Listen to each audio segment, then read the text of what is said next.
speakers today and wonderful moderators, so I'll get out of the way very quickly. I will note, however, before we get started, that the Foundation has filed a good number of briefs already this term in the court, both in support of cert petitions and in support of granted cases. For those of you here in person, we've provided you with press releases on those cases, and for anyone who's joining us online, those are available on our website as well. We are pleased to have with us today as our moderator, Grannon, who's a partner with the Washington, D.C., in the office of the Washington, D.C. law firm White Case, former prosecutor. He turned to White Case after serving as counsel to the Assistant Attorney General in charge of the Antitrust Division at the Justice Department, where he helped formulate U.S. antitrust policy and manage the civil and criminal investigations cases brought before the Antitrust Division. I'm most proud to say that Eric is a member of our Legal Policy Advisory Board. Eric, I will turn it over to you. Okay. Well, thanks, Glenn, and thanks to all of you here and watching via webcast. We've obviously got a very experienced panel of Supreme Court litigators with us today. Before introducing them, though, if I could just take a moment to say what a pleasure it is to be part of the program. I've worked with the WLF on numerous projects over the years, and I actually kind of feel like I grew up reading all of those advertorials in the New York Times. But the WLF's mission of defending our free enterprise system and advocating for limited government and individual business liberties is perhaps most uniquely served as a litigant, and Glenn was being quite modest. In 2013, the WLF participated in over 80 court cases and regulatory proceedings, including 25 before the United States Supreme Court. And I know the whole team here at WLF is hard at work to exceed that number this year. True to its mission, the WLF is also the only organization I know that works hard to keep programs like today's focused on the cases on the court's docket that may not necessarily get immediate headlines, but that are really relevant to our free enterprise system and individual business liberties.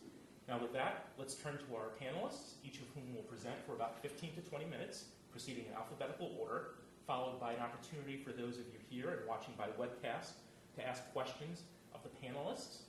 Our first presenter is John Elwood. John is a partner here in Washington at Vinson and Elkins. John has served both in the Solicitor General's office and as the Deputy Assistant Attorney General in the Office of Legal Counsel. John clerked for Judge Mahoney on the Second Circuit and then for Justice Kennedy. On December 1st, John will argue Alanis v. United States, an interesting First Amendment case concerning alleged threats posted on Facebook, including in the form of rap lyrics. So that should be colorful talk. John is also counsel of record in Kellogg, Brown & Root v. United States ex rel. Carter, an important False Claims Act case. Our second presenter to my left will be Allyson Ho. Allyson is a partner in the Dallas and Houston offices of Morgan, Lewis & Bockius, where she co-chairs the appellate practice. Allyson clerked for Judge Wiener on the Fifth Circuit and for Justice O'Connor. Allyson also served as a special assistant to President George W. Bush and as a counselor to the Attorney General of the Department of Justice. In November, Allyson will argue M&G Polymers v. Tackett, which tees up, and I hope I get this right, a three-way circuit conflict on the duration of retiree health care benefits under collective bargaining agreements governed by the Labor Management Relations Act. Allyson and John actually may be sharing a cab to the court on the morning of December 1st when Allyson will argue in Perez v. Mortgage Bankers Association, an important case concerning agency rulemaking under the Administrative Procedures Act. Batting third on my right, Shirley Cassin Woodward is a partner here in Washington at WilmerHale, practicing in its appellate and Supreme Court litigation group. Shirley clerked for Judge Silberman on the D.C. Circuit and for Justice O'Connor. Shirley's other public service includes working in the Operations Directorate at the CIA and more recently serving as Associate General Counsel and Chief Iraq Investigator for the Commission on the Intelligence Capabilities of the United States regarding weapons of mass destruction. So we have no shortage of brain power with us this afternoon. Before I forget, those of you who are watching by webcast and that would like to submit questions, please submit your questions in writing to interactive@wlf.org. And with that, John, you ready to lead us off? Okay. So I recently watched the original Karate Kid with my kids, and I thought, this is a great movie. They're really going to love it. Wax on, wax off, paint the fence, paint the house. I thought, what is there not to like? And I was shocked that they found it just excruciating. They thought that it was just so dull and slow-paced compared to modern movies, they just couldn't stand the thing. Well, compared to some of the terms we've had recently, am I not on?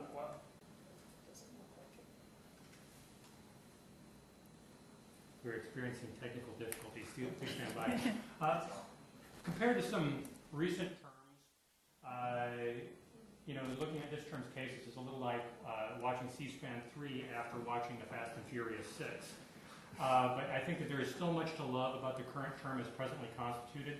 There are a lot of interesting cases coming down the pike that may make this case a real blockbuster too. But the focus of my comments, at least today, are going to be on cases that are here now. I'll be leading off with a couple of sentimental favorites, cases I know not because of any illusion that they're significant, but because I didn't have to prepare any for them.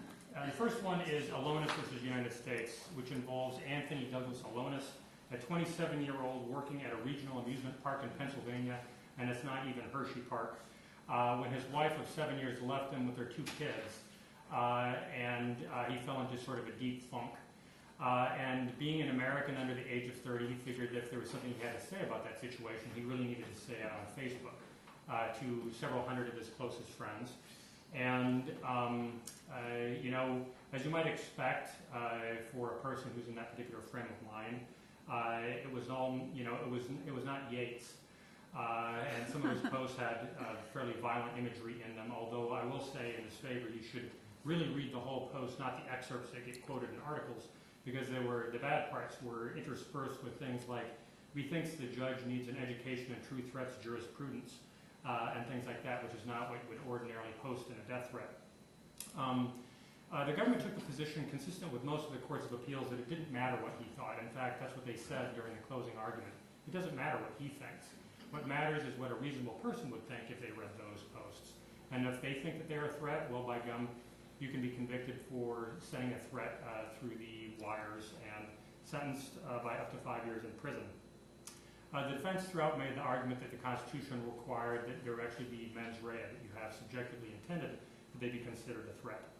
Now, when the case was granted, the court added an additional issue, which was whether the statute, that is, the question we presented was just the constitutional issue. The court added a statutory construction question about whether the statute in question, 18 U.S.C. 875C, should be construed to have a subjective intent requirement, which, we were very happy to see that because, let us say that had we made that argument on our own in the petition, there would have been an argument that it had not been properly preserved, and the government would have probably opposed it on that ground, and the court would have said, this argument isn't preserved, denied. But since we didn't raise it, they gave it to us kind of as a freebie. I think how significant the case is will depend on whether it goes off on the statutory construction issue or whether they resolve it on constitutional grounds. Kind of a rule of thummy thing is, if it's a statutory construction argument that is, relatively Dullsville and it won't get a lot of attention, it just applies to this one thing. Obviously, if it's a constitutional holding, it applies to all of the state's threat statutes, it applies to all of the other threat statutes out there, and that is a big deal. I think on the statutory construction issue, there's a pretty strong presumption about putting in a mens rea into even a silent statute. The government has done yeoman's work to make it sound like, that the basic general intent requirement in this statute does enough to import knowledge of the context that, you don't really have a problem with needing an additional intent requirement to separate innocent conduct from culpable conduct. So it'll be very interesting to see how that one goes. And on the constitutional law argument, I think that we have a very good case that historically there has not been a tradition in law of punishing speech based on, the objective, what an objective observer would view its contents as, but rather requires subjective intent. The government really had trouble answering that in their brief, which was just filed on Monday. And, they make a very credible, I think, constitutional argument, although I will say that when your best arguments are based on fighting words and obscenity, that is in some ways an indication of a weak case. But we will see. I don't think that I don't think there will be awkward pauses or silences in the argument of that case. KBR versus U.S. X. Carter. Now this may seem utterly dull to you, But for anyone who has ever entered into a contract with the most frequent litigant in the Supreme Court, that is the government, this is a very important case. It presents two issues. One of which was splitless at the Court of Appeals level, and the second of which barely had a split. It kind of arrived at the last minute, deus ex machina, when the case was, I think, already on for conference. The first issue is whether the Wartime Suspension of Limitations Act applies to civil cases. Wartime Suspension of Limitations Act was passed after World War I, then abrogated, then passed again in the middle of World War II. And it basically says that it basically tolls the statute of limitations for an offense involving fraud against the United States. For, again, the word is offense. And it is codified in Title 18 right there with all the other things about statutes of limitations. The government has become very fond of this in recent years in order to revive, old False Claims Act cases. The Wall Street Journal did a study indicating that they've used this statute more, have invoked it more in the last 4 years than they did in the previous 52. It's also being used by qui tam relators in civil cases. As I say, this was a splitless issue, but I think that it seemed kind of funky enough to the Supreme Court that they called for the views of the Solicitor General on the issue. Then the second issue is about the False Claims Act, and specifically about one of the many bars that applies to the False Claims Act, and that is the first to file bar. It provides that once someone has brought an action, quote, no person other than the government may intervene or bring a related action based on the facts underlying the pending action. And the question is, when that prior case, the blocking case, is dismissed for some reason, do the cases that were behind it suddenly spring back into life, or they continue to be barred? And that is a case where the majority position is, although the cases haven't been all that reasoned, as the D.C. Circuit said, that they spring back to life. There have been a couple cases, there are a couple of courts that have held that. The D.C. Circuit, very late in the day, held by a 2-1 vote with Judge Srinivasan dissenting, that once it's barred for good. And those are the two cases pending. Now, they called for the views of the Solicitor General. They said, don't take the case. The wartime suspension issue was splitless, and the courts that have decided it correctly. I know, by the way, we took the opposite position in the 1950s, but we were wrong then. And they also agreed with Judge Srinivasan's dissent in the D.C. Circuit. In any event, the court granted, and I was surprised to see that they granted on both issues, and they're up.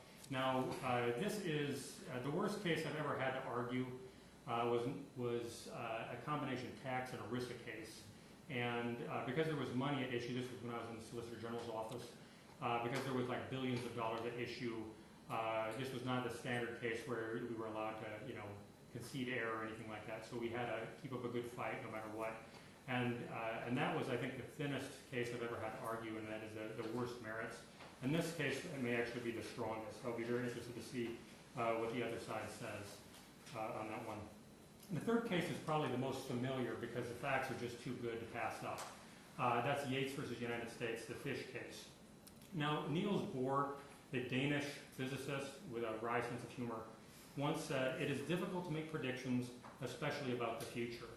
And that is very true, but I will venture this guess, which is that 1 year from today, if you Google Nocitor ossosus or Euston generis and red grouper together, the first hit will be about Yates versus United States.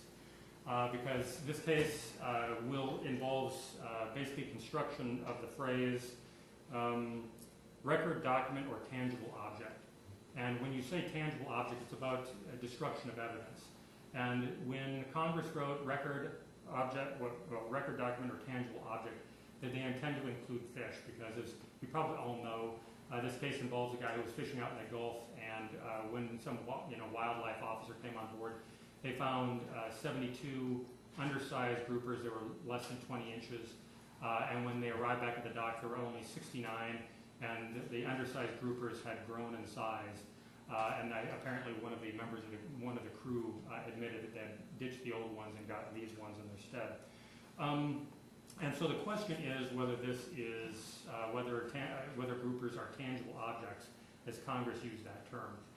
I think this was probably granted partly off the court's outrage docket, to use Lisa Blatt's phrase, because it just looks kind of like a ridiculous use of prosecutorial resources, and it does seem a little dicey that, when you think about that procession of words, a word is frequently known by the company it keeps, and if you say, record, document, or a tangible object, a credible argument can be made, all other things aside, that you read limitations into that third word based on the two previous two in the series, nociter ausosus and the jus cum generis, the fancy Latin terms you use for that to show your parents that they got something for the money you spent at law school. But I think, and I think some people have predicted the government's going to go down in flames on this one. I'm really not so sure. It might have been, I think that there's a very good chance that the court granted this case to reverse. But there have definitely been cases in the past where the court comes across situations like this and they wind up affirming.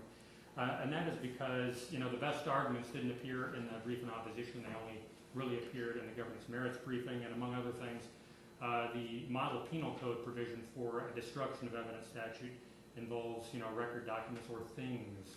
And it doesn't look all that different. And 18 U.S.C. 1512, which was passed before this, was when you put somebody else up to destroying those things, and the objects has been construed to be like Confederate flags, and that was all decided before Congress enacted this statute. So I think that this case may not be the laydown for the challengers that I think many people were expecting it to be.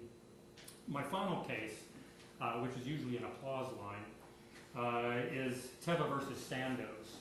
And Teva is a firm client, so you should take anything I say with a grain of salt.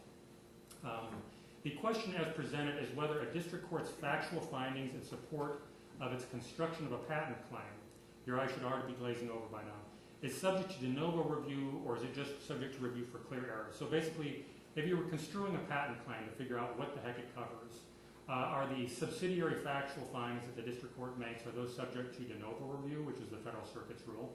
Or is it subject to review for clear error, which is certainly what Federal Rule of Civil Procedure 52A would suggest. And Teva, and I think a very effective question presented, maybe the most effective one of the term, counterposes the text of Rule 52A with their question presented, which more than the usual case makes the question presented answer itself.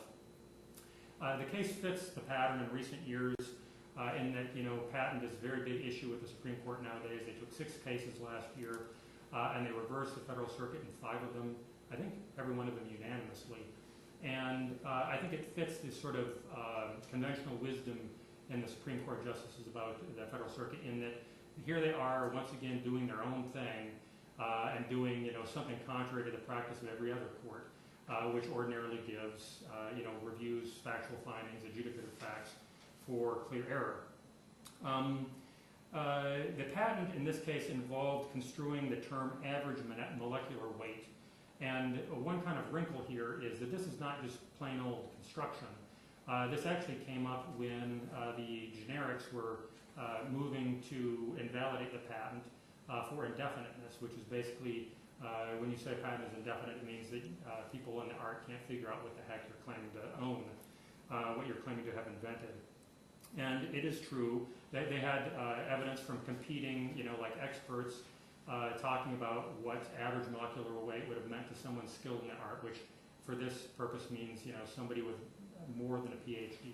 They would view PhDs as undereducated chumps. Again, true to form, the Federal Circuit totally reweighed it on appeal. They don't really acknowledge that the district court made the finding. It reads a lot like a district court opinion. But I think that the fact that this comes up on indefiniteness, as an indefiniteness claim, I'll be interested to see if it has any effect, because ordinarily when you're trying to invalidate a patent for indefiniteness, that's reviewed. I think you have to show that by clear and convincing evidence, because there's kind of a presumption in favor of the validity of a patent. But Teva throughout, and nobody's said a peep about this, treated indefiniteness analysis as essentially, it'd be the same as if you're just construing a patent. So we'll see if that makes a difference. Now, Teva and the United States is amicus here, and I mean, it's great to have the United States as an amicus curiae. says a patent is a legal document. And so ultimately, that's going to be a legal analysis, and that is reviewed de novo. But if there are subsidiary findings, you should review those for clear error, which I think is a pretty strong position. The generics come back by saying, not so fast. We're not talking about Rule 52 here. This is really talking about Markman, the 9-0 opinion by Justice Souter years ago. It's in volume 517 U.S., but I can't remember what year that is. Said, that it's all legal. They said it's all legal, and if you don't believe that, these are legislative facts. That is, that they're not the sort of things. It's like checking a dictionary, or just as you wouldn't say you're engaged in fact finding by checking different dictionaries to see what cocaine or cocaine base means for the drug statutes.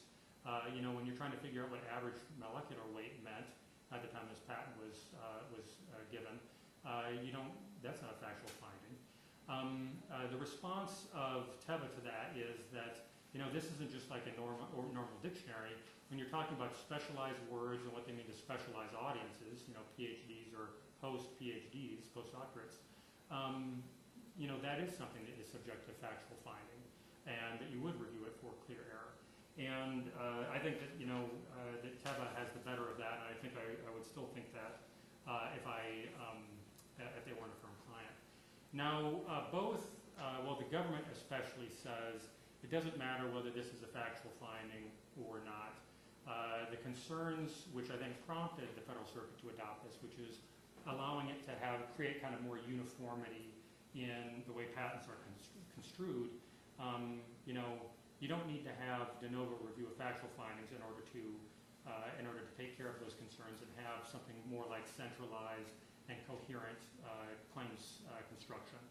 And but I think, and more importantly, the patent people who I work with think that just isn't so. That when something becomes a factual finding that is essentially more or less untouchable, that it just can't help but have less ability for the Federal Circuit to sort of give whatever unifying gloss it can, and query for the Federal Circuit skeptics among us whether that actually does that role. But I think that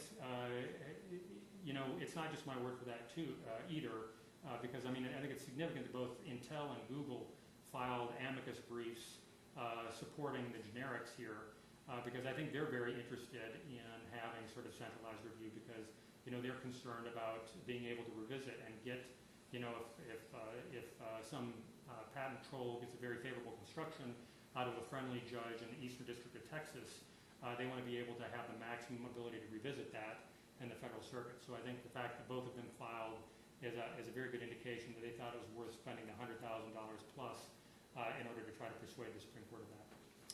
And with that, I will turn it over to the next speaker. Thank you, John. Allyson, as you take the podium, maybe we should just remind the audience that we had a technical difficulty in the beginning.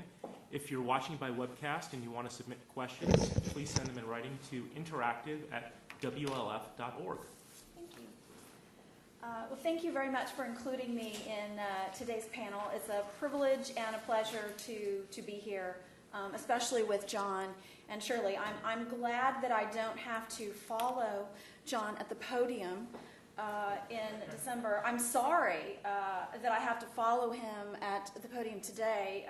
He's one of the very best commentators out there. And yesterday I was at the University of Chicago Law School, my alma mater, speaking with the students there about the upcoming Supreme Court term.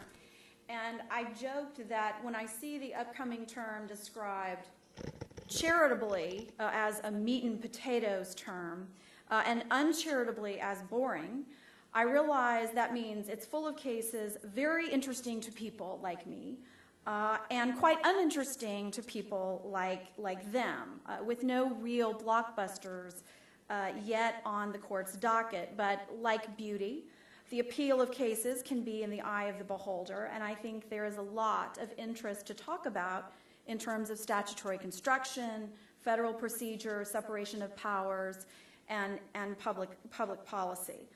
Both of the cases I'm going to highlight today that are on the court's docket involve significant, if not terribly sexy issues that the lower courts have been grappling with for a long time.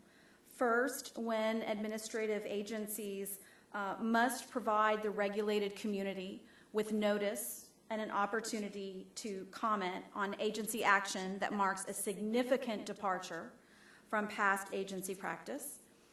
And second, how courts should construe silence or ambiguity in collectively bargained agreements with respect to the duration of health care benefits that the employer is obligated to provide to retirees. Both cases involve the construction and interplay of important, comprehensive statutory schemes in which uniformity is quite important. The Administration and Procedure Act in the first case, and ERISA and the National Labor Relations Act in the second case. And both cases implicate principles that the Washington Legal Foundation cares about and has advanced so successfully: limited and accountable government and individual and business liberties. The other thing that both of these cases have in common is that when my distinguished co-panelist, Mr. Elwood, was describing them in his relist and hold watch, the theme for both of them was how boring both cases were. So I guess you could say that my cases really fit in quite well to the theme so far, some would say, of the term less than scintillating cases. So first, in Perez versus Mortgage Bankers Association, it's actually two cases. In Perez, the government is the petitioner, and in a companion, Nichols, private party intervener. So the cases have been, petitions were consolidated and set for oral argument. The court will decide whether a federal agency, and the Department of Labor, in this case, as I said, must provide notice and an opportunity for comment before the agency can reverse its previously authoritative interpretation of a regulation and take the opposite position. And for decades, it's a doctrine that the D.C. Circuit originated, and in fact, Judge Silberman, for whom Shirley clerks, sort of the author of the doctrine, the D.C. Circuit, joined by other circuits, have held that an agency must provide an opportunity for notice and comment before the agency can reverse its previously authoritative interpretation of a regulation and take the opposite position. And so the two sort of important aspects of doctrine there are: at point A, the administrative agency has issued a definitive interpretation of a regulation, and then at point B, the agency reverses course and makes a substantial change in that initial interpretation.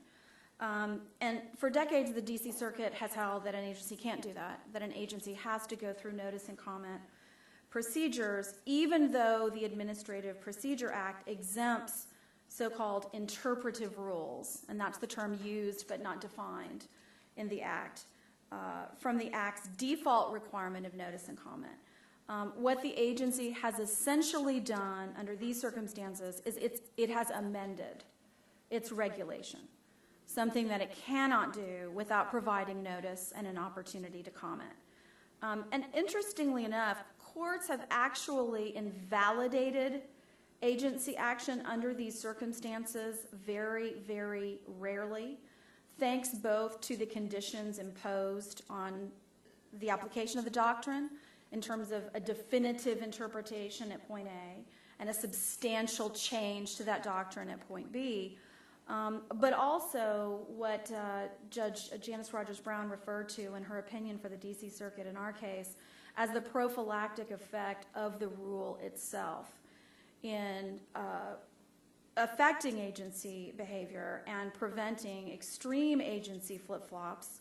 Well, that kind of sounds like a reality show, right? Extreme agency flip-flops. I'm grasping here, guys. Without at least giving those regulated by the agency notice and an opportunity to comment. So the case raises, I think, very interesting, important issues of statutory interpretation, of agency authority, and we would argue government transparency and accountability, all important issues given the continued rise and reach of the administrative state. Second, in M&G versus Tackett, the court will decide, as I said, a three-way circuit split at least, the issue whether when construing collective bargaining agreements under the Labor Management Relations Act, which provides a cause of action for breach of such contracts, whether courts should presume that silence or ambiguity in those agreements concerning the duration of health care benefits promised to retirees means that the parties intended those benefits and obligations to vest, as the Sixth Circuit holds. So in other words, that would mean that if they vest, that the employer cannot then alter or reduce the level of benefits promised in perpetuity. And the Sixth Circuit has taken that position. On the opposite side of the Sixth Circuit is the Third Circuit, which has held that given the rule in ERISA and given Congress's determination in ERISA that although pension benefits vest, welfare benefits such as health care benefits, medical benefits do not.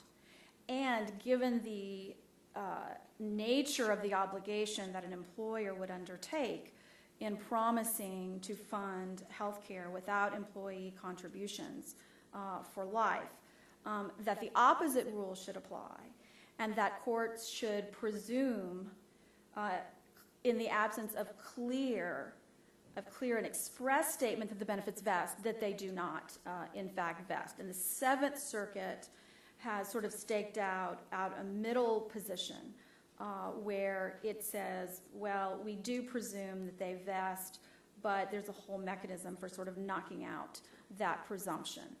And once it's knocked out, then it simply falls away from the case. And as Judge Posner has said when describing the issue, the circuits really are all, in his words, over the lot in terms of how they approach the issue. And you'll even see opinions from the same circuit that purportedly applies one rule, decisions within the circuit that seem to reach conclusions at odds with each other. And the division is extremely longstanding.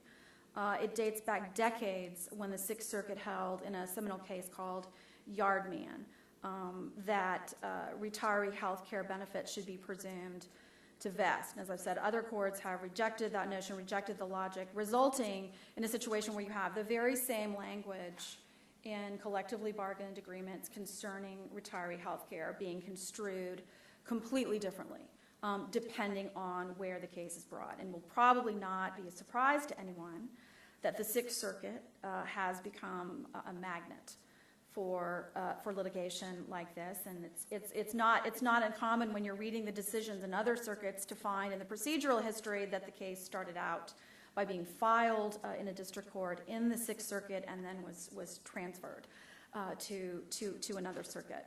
And I think the split among the circuits, the sort of naked forum shopping that's been going on, would be an intolerable result in any context, but especially in the context of national labor law, which prizes uniformity and consistency, and I think especially where potentially crushing economic burdens on employers are concerned, and obviously where something as significant to retirees is concerned as well.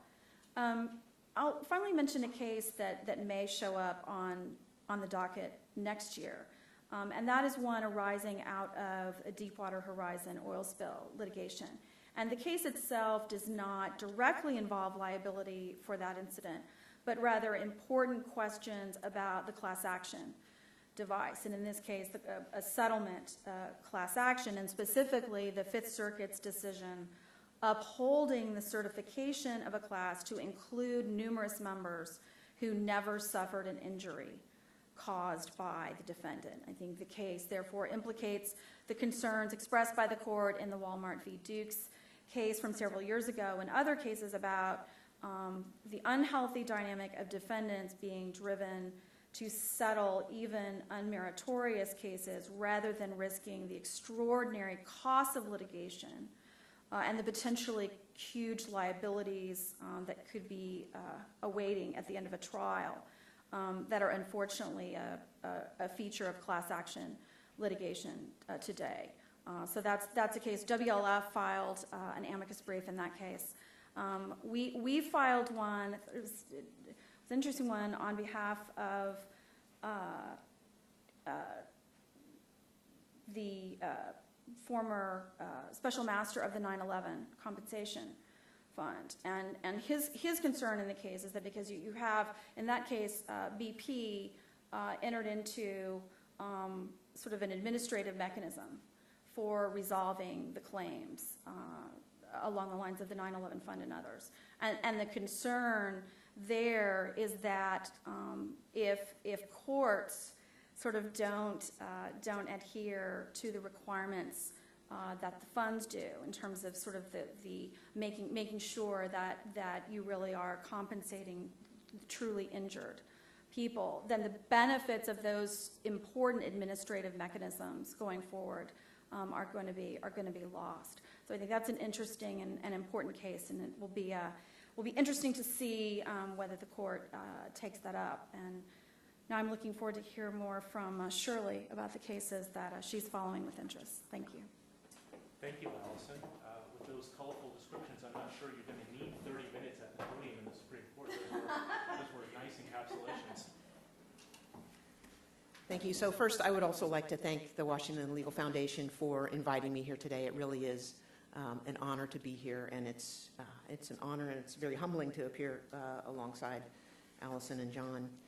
So I guess it's clear by now that the consensus is that the upcoming term offers little in the way of excitement. As with others, I think that view largely misses the point. The high-profile cases, the same-sex marriage, affirmative action, those are all obviously very important, but I think focusing on those sorts of cases can obscure some of the most important kinds of cases that the court decides. And some of those cases, and I'll talk about some of those today, involve questions of civil procedure. And when you hear the term civil procedure in the context of the Supreme Court, it's almost always preceded by the arcane realm of, or the obscure world of, civil procedure. And while it's true that the rules themselves are often arcane and complex, the way that those rules are interpreted and applied is critically important. Those rules determine who can get into court, whether you can get into court at all, determines how litigants navigate their way through the system, and it determines whether and when a litigant can ever receive a remedy. So the reason these civil procedure cases are important at the broadest level is because they raise one of the most fundamental questions that the courts confront, which is what is the proper role of litigation, what is the proper role of courts in shaping our society. For example, in our system, we rely to a large extent on private litigants to enforce certain economic regulations. And so to the extent you have a procedural rule that might be pro-defendant or pro-business, that can be seen as almost a form of economic deregulation. And that obviously has broad and important implications. Another reason why procedural cases are often overlooked is because you have to look at them over a long period of time. You rarely have one blockbuster case. It's usually you have to look at not only the term, but over the course of years. 40 years ago, courts were seen as a driving force behind social change in this country. Litigation and the courts were seen as ways to vindicate rights, and the court created new private rights of action, made it easier in some ways to get into court and easier in some ways to prevail. There's been a somewhat of a retrenchment in that in the last couple of decades, with the idea that maybe courts aren't the best place to regulate and enforce, particularly economic regulations. And the Roberts Court, notably, in that vein, has made it harder to bring class actions, made it harder to bring certain securities actions, made it harder to litigate as opposed to arbitrate, and even has made it harder to survive motions to dismiss by heightening the pleading standards. And again, this doesn't come as one blockbuster or big case, but as Professor Lawrence Tribe has described it, it's more of a death by 1,000 cuts. So in this term, there are a couple of cases that implicate these broad themes. Dart Cherokee, Omnicare, and the Busk case. So Dart Cherokee raises the less than scintillating question on the surface anyway of removal of state court actions to federal court. So Dart Cherokee is an oil and gas company. One of its royalty owners filed a petition in state court, class action, in state court, alleging that the company had underpaid its royalties. Dart wanted the case to be heard in federal court, presumably because federal courts are often seen as less plaintiff, the state courts are viewed as more plaintiff-friendly than the federal courts. So Dart files a petition to remove. The standards for removal are governed by a couple of statutes, the removal statute, 28 U.S.C. 1446, and the Class Action Fairness Act of 2005. Whenever the word fairness is in the title of legislation, it's a red flag. But anyway, and as relevant here, the Class Action Fairness Act requires that there be at least $5 million in controversy before the case can be removed. And the question presented to the court is whether the petition for removal must include supporting evidence of that $5 million, or whether the petition for removal can simply allege that $5 million are at stake. There's no question that the jurisdictional fact of that $5 million has to be proved at some point. The question is when. Does the petitioner have to provide supporting evidence in the state court for the state court to decide before it gets removed? Or can the party seeking removal wait until a later point in time, present evidence to the federal court after removal and if the plaintiff disputes the amount in controversy? So the 10th Circuit said you have to present your evidence right up front when you file your petition for removal. The actual outcome of the case is obviously going to turn on the particular text of 1446, Class Action Fairness Act, statutory interpretation. But the case also has very important practical implications as well. Dart points out that requiring this evidentiary support at the outset, right when you file your petition for removal, is going to drive up the early stage litigation costs for defendants. And that result is somewhat at odds with what has seemed to be the recent trend of the court over the last few years of trying to cut back on discovery costs at these early stages of litigation. And those efforts in turn, I think, can be seen as a way to try to also curb the potentially coercive effects of large class actions. Second, Dart also points out that the 10th Circuit mistakenly adopted this presumption against removal. And the WLF, in an excellent amicus brief, also made the argument that this presumption actually is not historically accurate and flies in the face of what the Class Action Fairness Act was intended to do, which is to make removal easier as opposed to harder. So the way the court resolves these issues, even though it's a sort of a not terribly exciting issue of removal, the rule that the court picks will have a great influence on both the cost and difficulty of defending large class actions, and so this, of course, has potentially significant practical consequences. The next case is Omnicare versus Laborers District Council of Construction Industry Pension Fund. Right there, it's sort of, you can tell it's not that riveting, but this is another class action. It's a securities class action, and it raises actually a very interesting and almost metaphysical question, which is when can a statement of opinion be a false statement? The Section 11 of the Securities Act of 1933 forbids false statements of material fact in SEC registration statements. So Omnicare, in its filing statement, expressed the belief that its practices complied with the law. The respondents who had purchased some of these securities claimed that Omnicare had been involved in these illegal Medicare, Medicaid kickback schemes, and therefore their statement about legal compliance was actually false. And the question the court has to decide is whether the Securities Act requires that the statement be objectively false. In other words, the speaker believed it, but it just turns out to be untrue, or whether it has to be subjectively false, which is that the speaker did not honestly hold that belief when the speaker expressed that opinion. Omnicare, of course, says it should be the subjective standard. The respondents say it should be objective. The United States comes in with sort of a third way proposal and says, well, it's actionable if the statement is subjectively false or if there's no reasonable foundation for the statement. The Supreme Court in a case called Virginia Bank Shares actually seemingly decided this issue before. They interpreted almost identical language and said you had to have both subjective and objective falsity for the statement to be actionable. The Sixth Circuit, however, found that you only required objective falsity. In other words, it doesn't matter if you thought the statement was true at the time. If it later turns out, if your subjective judgment later turns out to be untrue, it's still actionable under the securities laws. So, once again, the actual outcome of the case is going to turn on statutory interpretation, textual analysis of the Securities Act, how to interpret this Virginia Bank Shares case, which footnote is dicta and which footnote is not dicta. But again, it also has, the rule that the court selects is going to have very important practical consequences. First, I think fairly obviously, if you only require objective falsity, this will likely cause a significant increase in the exposure of corporations to liability and litigation. And second, exposing corporations to this type of liability for subjective judgments that turn out to be wrong could have a chilling effect on the voluntary disclosure of information.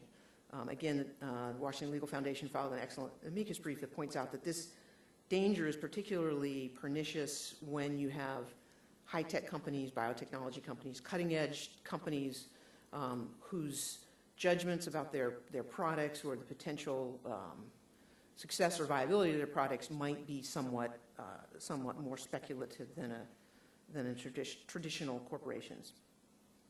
On the other hand, it might turn out to be quite difficult to prove that the corporation actually knew that its statement of opinion was false, and so you have the specter of companies potentially getting away with misleading statements, which obviously is not good for shareholders or the larger economy. So the way that the court resolves this question, the particular rule that the court selects is going to affect not only the cost and the difficulty of defending against class actions, but also the type of information that corporations might be willing to voluntarily disclose. So it will have practical consequences for both corporations and shareholders. And the last case that I'll talk about is Integrity Staffing Solutions versus BUSC. This case, also a class action, involves interpretation of the Fair Labor Standards Act. And over recent years, for whatever reason, the Fair Labor Standards Act seems to have come up quite frequently, and the court has addressed it on numerous occasions. In this case, Integrity Staffing Solutions is a company that provides workers to companies like Amazon to work in their warehouses, or fulfillment centers, as Amazon calls them. At the end of the shift, the workers are required to go through security screenings to prevent theft from the warehouses. And these employees have alleged that they had to wait up to 25 minutes every day when they went through the security screenings, and they said they should have to be paid overtime for that time they spend waiting. The Fair Labor Standards Act, of course, requires employers to pay overtime for any work that is over 40 hours a week. In the series of decisions in the early mid-40s, the Supreme Court gave a fairly expansive interpretation of what the word work under the Fair Labor Standards Act meant. And basically, they concluded that any time that the employee was required to be on the employer's premises counted as work. This resulted in a spate of lawsuits seeking back pay, and Congress responded in 1947 by passing the Portal to Portal Act, which attempted to define somewhat more narrowly what work actually is. And the Portal to Portal Act exempted from these FLSA overtime requirements activities that were preliminary or post-liminary to the employer's principal activities. So in other words, what you did before your shift and after your shift, even if you were on the employer's property, was not compensable unless it was a preliminary or post-liminary to the employer's principal activities. So what does that mean? Well, the Supreme Court then, in a 1956 case, tried to interpret what preliminary and post-preliminary meant, and the court concluded that if the task, if it was pre-shift or post-shift, if it was integral and indispensable to the employer's principal activities, then it was compensable. If it was not integral and indispensable, it is not compensable. And the subsequent guidance on that has been, less than crystal clear. For example, chemical workers working with toxic chemicals, the time they spend putting on and taking off their protective clothing is considered integral and indispensable and therefore compensable. But the time they spend waiting to be issued this equipment is not compensable. Waiting in line to punch a time clock, waiting in line to pick up your paycheck, walking from the parking lot to the factory floor, not compensable. However, if you're a butcher and you spend your pre-shift time sharpening your knives, that is compensable. So the question comes down to, is a security screening more like waiting in line to punch the time clock, or is it more like taking off your protective clothing at the end of your shift? The Ninth Circuit said these are integral, the security screenings are integral and indispensable because they are necessary to the employer's principal work and they are for the benefit of the employer. The petitioner argues, well, this basically takes us back to the status quo before the Portal Act, which is anything you do that's required by the employer has to be compensable. The respondent argues, well, if you decide the other way, the corporation could require all sorts of pre-shift and post-shift activity without paying the employees. And once again, the government comes in with a sort of an alternative middle proposal, and the government argues that the rule should be if the pre- or post-shift work is directly related to or intertwined with work done on the employer's shift, then it's compensable. And the government concludes that the security screenings do not fit that definition, so they would not be compensable here. Once again, this is the kind of question that's going to turn on the legislative history, the text, precedent applying the Fair Labor Standards Act. And again, there are some real practical consequences. Some commentators have already noted that there's been an increase in large class actions seeking back pay for security screenings. CVS, Apple, Amazon have all been sued in these types of proceedings to get back pay for security screenings. And this concern over the explosion of lawsuits was what prompted the Portal Act in the first place. So the larger issue the court faces here is trying to navigate between, trying to capture the pendulum in the middle somehow, ensuring that workers' rights are protected, but that the economic regulations are enforced in a fair and efficient manner. So in short, these cases, they undeniably involve sort of the minutia of civil procedure and how these rules apply in somewhat obscure contexts. But lurking behind those procedural questions are really some of the most fundamental questions that exist about our system. What role should litigation have in shaping the regulatory scheme we live under? And so I think all these cases deserve our attention for that reason. Thank you. Okay, well, thanks for that, Shirley. And for those of you watching by webcast, again, if you want to submit a question, please send it to interactive@WLF.org. I guess I'll exercise moderator's prerogative to ask the first question. I'm kind of curious, Shirley, about the presentation in the last case you discussed. I remember reading somewhere in the legal press that a certain circuit judge got some attention for working with his law clerks to doff and don certain attire and time the amount of time that took and use that in lieu of any record evidence. And I'm just wondering, is it the time that an activity takes or the nature of the activity that is really most important to the question as to whether it's compensable? I think that the critical question is the nature of the activity and how intertwined or how necessary it is to the employer's principal activities. Now, figuring out what that means in the individual context, I think, is is hard, and trying to take the individual fact patterns and actually put them in the box is quite difficult, because I think you can make an argument for a lot of these that have been found integral and indispensable that they're really not that related. I think the Busk case is a good example because, a security screening to prevent your employees from stealing from the warehouse really doesn't have anything to do, on the one hand, with fulfilling orders by going around the warehouse and finding things on the shelf. But on the other hand, it is, it's sort of, if you step back to a broader level of generality, you say, well, yeah, that's all part of what the employee is doing for the employers, making sure that the customer's needs are met, and that part of that could be not stealing from the company. So I think the bottom line is it's the nature of the activity, not necessarily the amount of time you spend doing it, but figuring out what activities are in fact integral and indispensable. I think it's quite subjective and quite difficult. Okay, well, I guess they'll know it when they see it. Exactly. What about anyone here in the audience? Do you have a question you'd like to pose at this time? Maybe as you're thinking about that. Yeah, sir. Hi, I'm Tony Morrow, and John, it's a question for you about what the court is up to this week. They had their long conference on Monday, and usually that means that the following day the court issues its list of new cases it has granted. They didn't do that this week, and it seems to fit the pattern from last term that you wrote a lot about.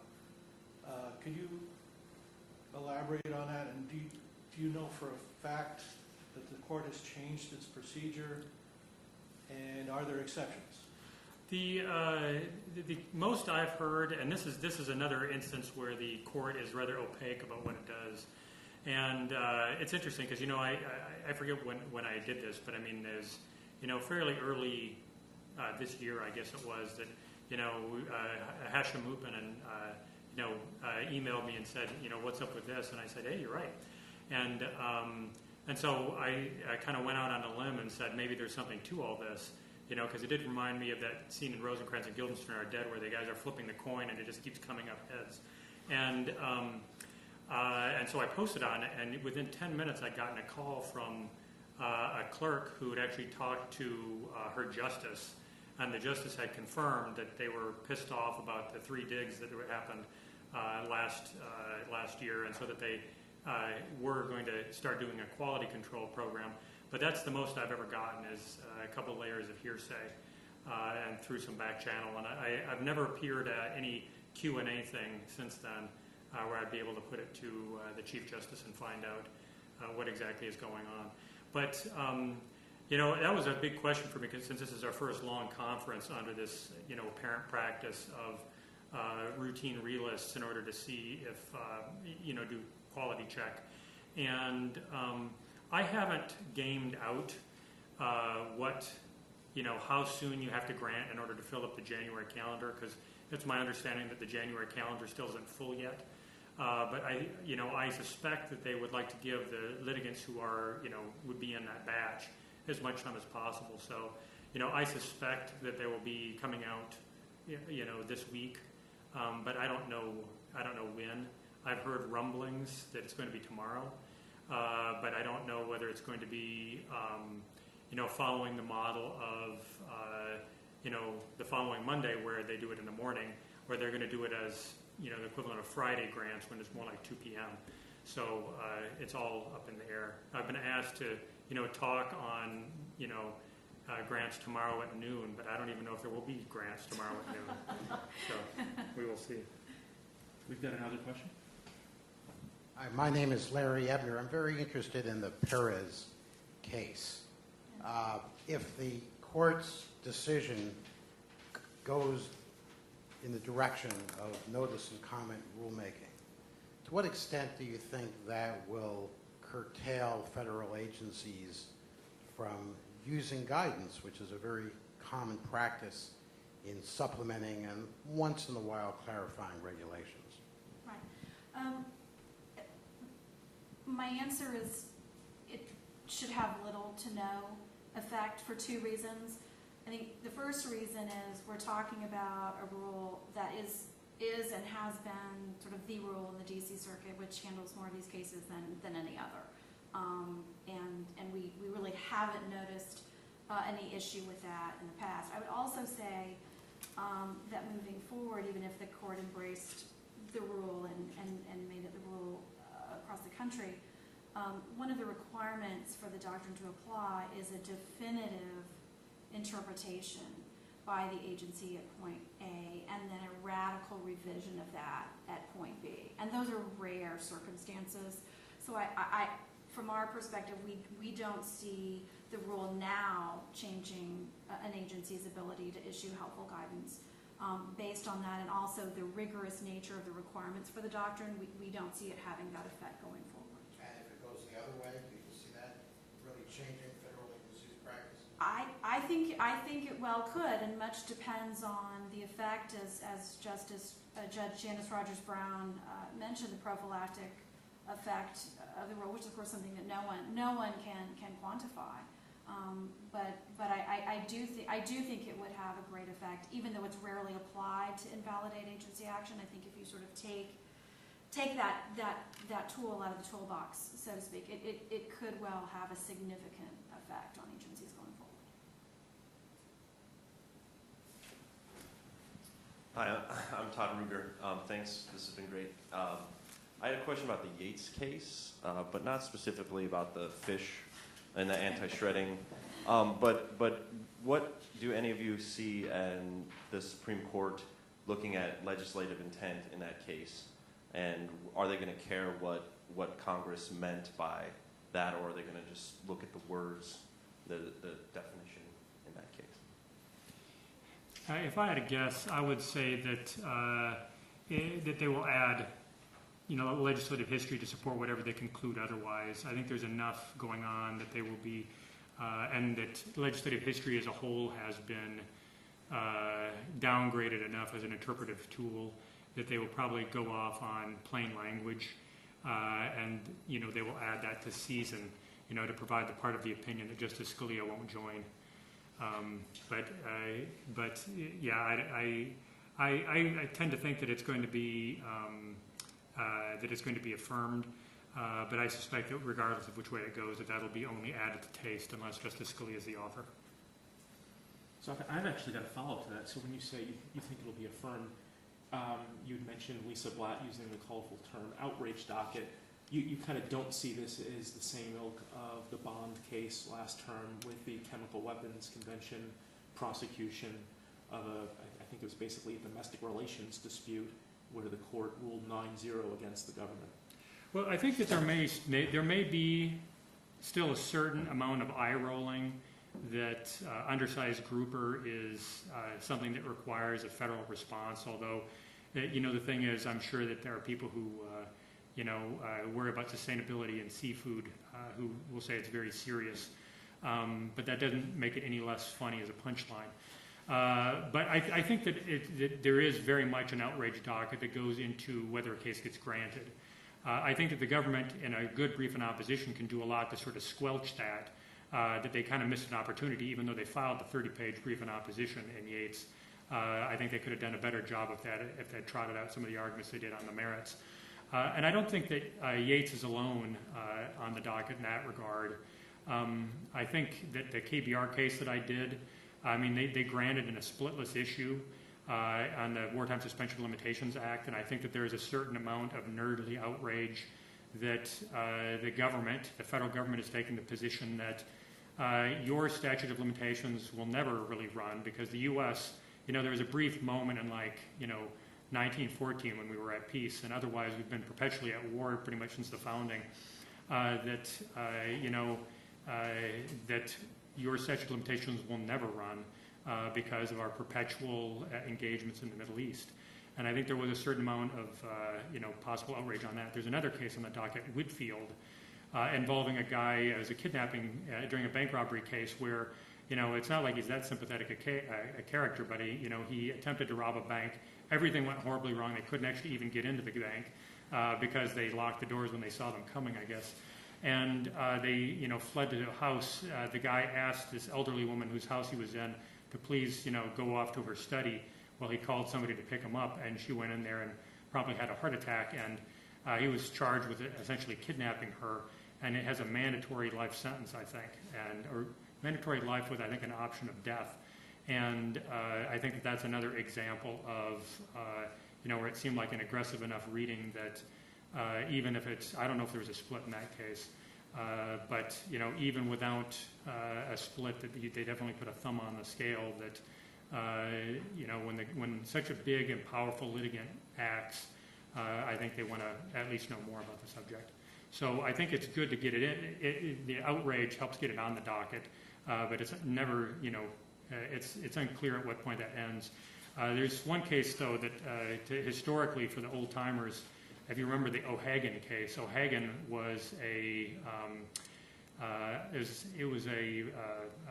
10b-5 case, and the question I think was like misappropriation theory, and whether that applied under 10b-5 and Section 10 of the 34 Act. And it only came up, the term was clerking, which is the only reason I remember this thing. But, I think that the kind of conventional wisdom was the government was going to lose there. There'd just been a very, very big and high-profile opinion by Judge Ludig, that had held for the defendant in that case. And he had made a pretty strong argument. But when they finally got the case, you look at it and it came off as, this is a broad statute. And it looks like it's covered. However, we might think it's bad as a policy matter. And I think that might be what ultimately happens in Yates. Glenn, do we have any questions from the web audience? Well, I've actually got one. If I could just inject politics and maybe kind of come down from the lofty legal analysis for a second. The New York Times had an interesting article about 2 weeks ago talking about how at the beginning of the Obama administration, about 60% of the circuit court bench were appointed by Republicans and 40% were appointed by Democrats, and that those percentages have almost reversed, and that now about 55% of the circuit court bench is made up of Democrat appointees and 45% Republican. I'm just wondering if any of you have any thoughts on how that might be affecting the cases that are making their way up to the Supreme Court.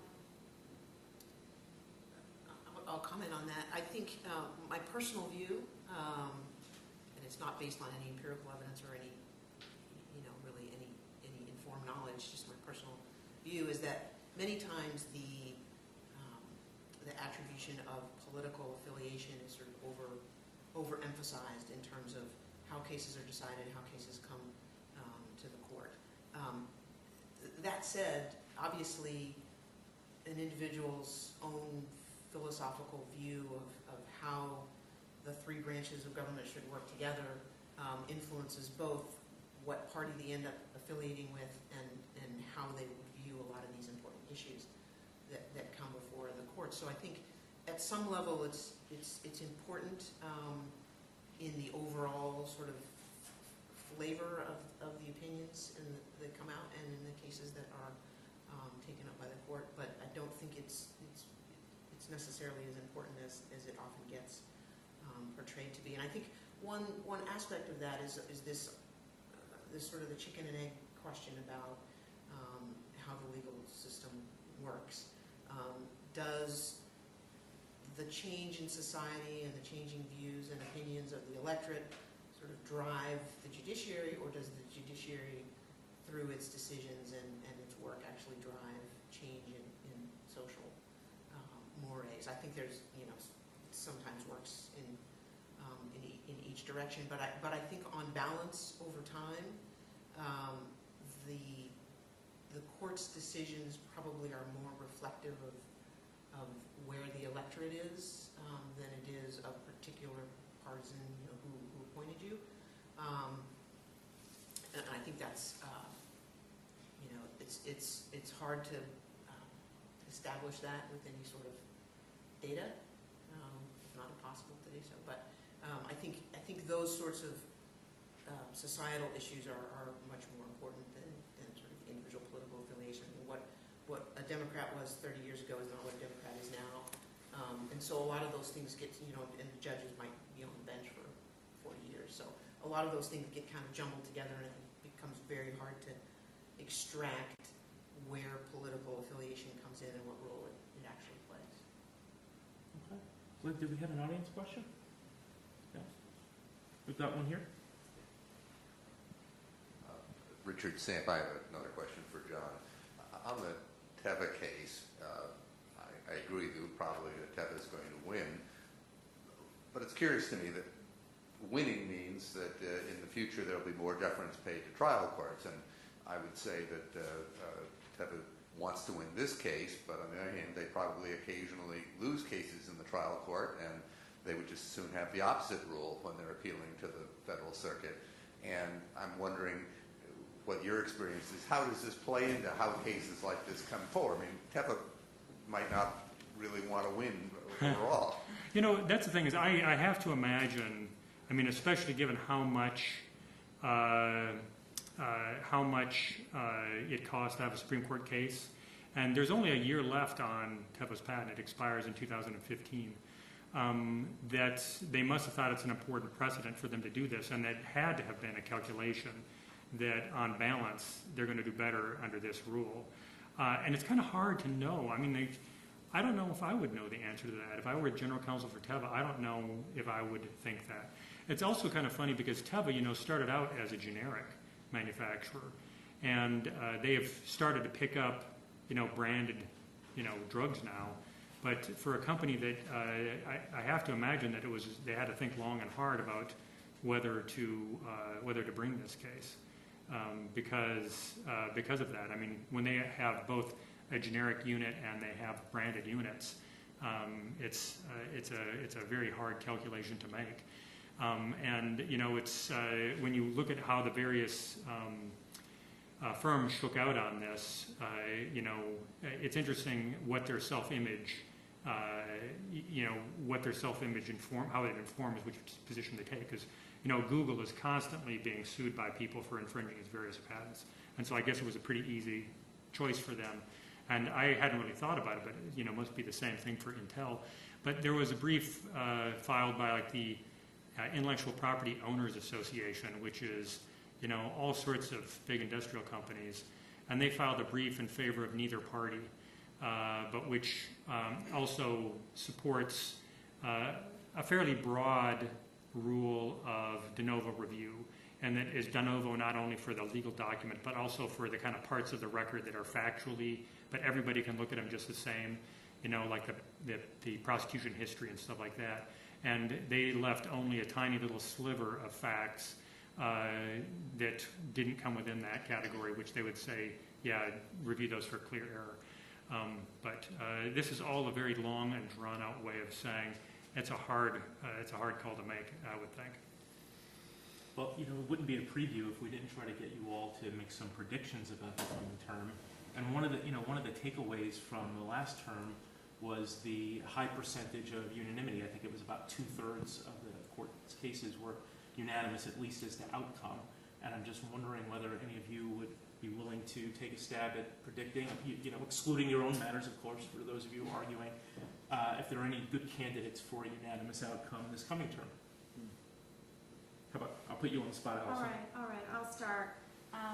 And to buy some time before you put me on the spot for prognosticating, I'll tell one of my favorite jokes about the court, and that's a joke that the Chief Justice has told, and that when he was a litigator, of course one of the finest Supreme Court litigators of his generation, even the great John Roberts would lose a case, and he lost a case 9-0. So called the client to relay the news, and the client was understandably upset and said, how could we have lost this case 9-0? And the chief responded, because there are only 9 justices on the court. So I see you're not going to let me off. You're going to make me make a prediction. I will also say, I think there is more unanimity at the court than it gets credit for. It's the 5-4 deeply divided hot button issues that make headlines. But I think there's more unanimity there, and there are more sort of interesting alliances there that cut across political labels. I mean, if you think, just to throw out a couple of examples, Justice Scalia's confrontation clause jurisprudence, I think he himself has said he should be the poster child for the criminal defense bar. If you look at punitive damages, an area that WLF is involved in, Justice Ginsburg, Justice Thomas, and Justice Scalia all have taken the position that there should be no federal constitutional limits on state court jury punitive damages awards. So I think there's always been more interesting alliances and unanimity than the court has gotten credit for. A case I think could potentially be, and I know is not one that we've talked about today, but it's a case, it's an Arlupa case involving a prisoner, a Muslim prisoner who wants to exercise his religious liberty rights in terms of a beard in prison. And the particular prison where he's at says you can grow your beard this far, but no farther. And they are, although normally I wouldn't place great odds on a prisoner case, in this instance, most prisons have not taken that position, and in most prisons he would be able to exercise his religious liberty rights to do this. So I sort of see that is a potential member of the outrage doctrine. I could easily see that case, given the protections offered in Arlupa, and given that this is sort of that the prison rule is very much an outlier. I could see that one coming out in the prisoner's favor unanimously. Any other predictions? I also think that's a great candidate. I mean, I'm drawing a blank just because now that I've forgotten all the cases that we haven't actually discussed here today. But I don't think that. I think that there will be trending towards, or I think that there will be a general trend in favor of, more unanimity as a general matter. I think that last term was a local maxima, to use a math term, and that there'll probably be some backsliding this year just as a law of averages. But the current chief really makes he really tries hard to strive for unanimity, and especially when there are hot button cases. The cynic in me says that whenever there are hot button cases on the horizon, you try to have a lot of unanimity in the other cases to offset the 5-4s that everyone's going to be paying attention to. So I do think that we'll see a lot of unanimity as a general matter over the next 5 terms. Okay. Well, I think we have come to the end of our program, and we got one more. Sorry. This will be quick. Thanks, sir.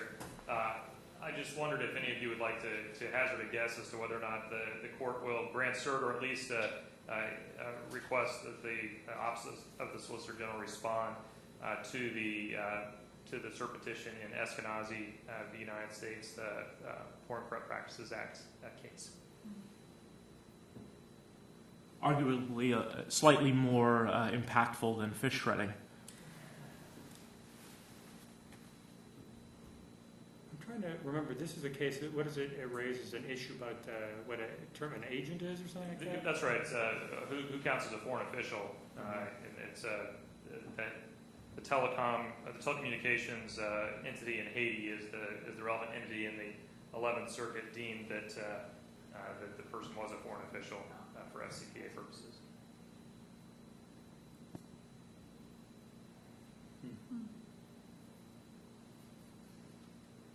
Thing is, I just don't remember. I actually remember a little bit about the case, and I've read a fair amount about the case, but of course all of that has fled my head. I've been working for a couple of weeks on an antitrust post-trial motions, and that's driven everything else out. But I remember at the time thinking that this was an area of the law that is extremely unsettled and that they do need a lot of clarity in. I have a foggy recollection that the facts may be bad for petitioners, but I can't say with any certainty that I'm even remembering the right case. So that may, if you remember, it does sound like a good candidate for at least a call for the views of the Solicitor General to test out. It's an important issue to test out. Is this the right case? And that's a good thing to do with a CDSG. Is this a good vehicle for that? If it looks like there's a big issue, I think that's a good call. I mean, especially frequently they use a CVSG as basically, this looks important, but we don't know what else to do. So, let's give it to people who are already too busy.